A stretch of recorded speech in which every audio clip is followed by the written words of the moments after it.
અરે કહું છું કે તારામાં બુદ્ધિ જેવું છે કે નહીં? શું જરૂર હતી ના પાડવાની? બોલ બોલ, જવાબ દે.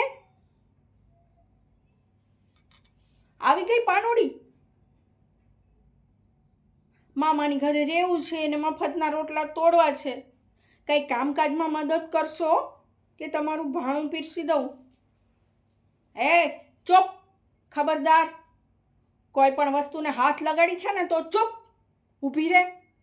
ત્યાંની ત્યાં જ ઊભી રહે તું. હે ભગવાન, મારા તો ભાગ જ ફૂટેલા છે.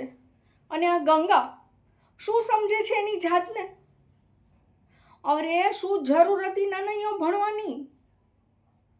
પ્રતાપ તને કેટલો મોંઘો હાર આપતો તો ખબર છે ઈ તને? અને જો ઈ હાર આપણી પાસે હોત ને,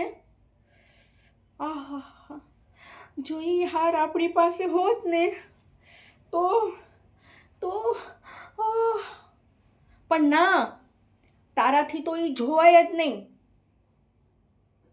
હા, એમના મામાની ઘરે રહેવાનું, કામના નામે મીંડું, અને જમની જેમ અમારી છાતી ઉપર બેસી રહેવું છે. સાંભળી લેજે તું, હવે હું કહીને એમ જ કરવું પડશે. હા, હું કહું એમ મસ્ત થવું જોઈએ, થવું જ જોઈએ. જા, ઘરના કામ કેટલા પડ્યા છે, અને જો હું કહું એમ નથી કર્યું ને તો આ હાડકા ખોખરા કરી નાખીશ. અને આ પાનુડીને લઈ જા હારે. એ પાનુડી, કામકાજમાં મદદ કરવી છે કે થાંભલે બાંધી દઉં?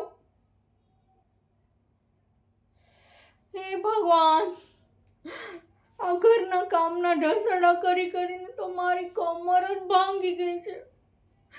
પણ મારી આ પીડા સમજી કોણ? Thank you.